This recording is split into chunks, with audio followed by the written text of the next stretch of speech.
நாம நினைக்கிறத விட நாமெல்லாம் பலசாலியா. அதனால எதையாவது செய்யறதுக்கு ஒரு 50-50 அப்படின்னு மைண்ட் இருந்துச்சுன்னா பயப்படாம நல்ல விஷயம் இருந்தா களத்துல இறங்கி. விஜய் டிவில ஒளிபரப்பாகிட்டு வர நீயா நானா மூலமா பிரபலமானவர் தான் கோபிநாத். போன வாரம் கோபிநாத்துடைய நீயா நானா நிகழ்ச்சியில நடத்தப்பட்ட விவாதம் பெரும் சலசலப்பை ஏற்படுத்தியிருக்கு. இதற்கு காரணம் விஜய் டிவி பாஜக பக்கம் சென்றதாகவும் இதை தொடர்ந்து எழுந்த பல சர்ச்சையாலும் கோபிநாத் விஜய் டிவியை விட்டு வெளியேறியிருக்காருன்னு கூறப்படுது. இந்நிலையில தான் மூத்த பத்திரிகையாளர் தமிழா பாண்டியன் இதை குறித்து பேசியிருக்காரு.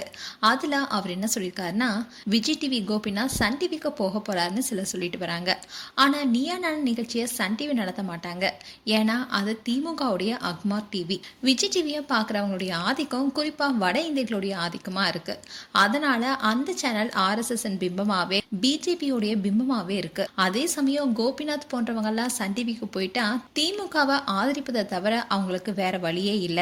அதே மாதிரி நீயா நானாவுல கடந்த வாரம் நிகழ்ச்சியில நகரத்து ஆண்களை திருமணம் செய்ய விரும்புற பெண்கள் கிராமத்து ஆண்களுடைய அம்மாக்களும் கலந்துகிட்டு உரையாடினாங்க. நகரத்து ஆண்களை திருமணம் செய்து கொள்ள விரும்பும் பெண்கள் கிட்ட ஒரு பட்டியல் இன ஆணன் திருமணம் செய்து கொள்வேன்னு சொல்றவங்க எல்லாம் கோபிநாத் கை தூக்க சொன்னாரு. அப்போ ஒருத்தர் கூட கை தூக்காத கண்டு கோபிநாத் அதிர்ச்சி அடைந்தாரு. கிராமத்தை விட்டு வெளியே வரணும்னு சொல்லும் நீங்க ஏன் ஜாதியை விட்டு வெளியே வரதில்ல? ஒரு சமூகம் உங்களை குழந்தை பேத்துக்கு வற்புறுத்ததா சொல்லும் நீங்களே சமூகத்தையே காரணமா காட்டுறீங்களே. இனிமேலும் நீங்க இப்படிதான் இருக்க போறீங்கன்னா நகரமும் கிராமமும் ரெண்டுமே ஒண்ணுதான்னு கோபிநாத் ஆவேசமா பேசியிருந்தாரு.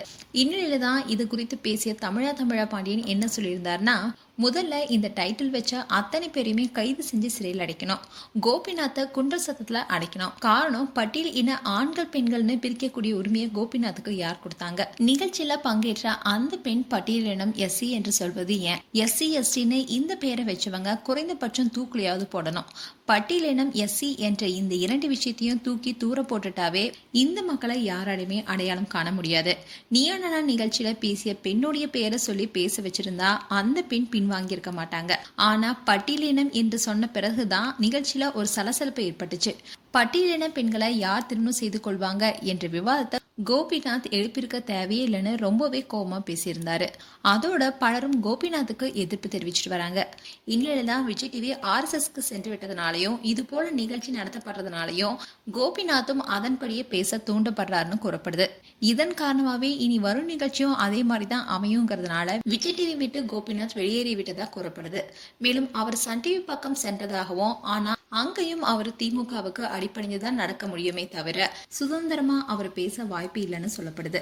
மேலும் கோபிநாத் குறித்து உங்களுடைய கருத்துக்களை கமெண்ட் செக்ஷன்ல சொல்லுங்க. இது போன்ற வீடியோஸை பார்க்க நியூஸ் தமிழ் கிளிட்ஸ் சேனலை சப்ஸ்கிரைப் பண்ணுங்க. மறக்காம நோட்டிபிகேஷன் பட்டனை கிளிக் பண்ணுங்க.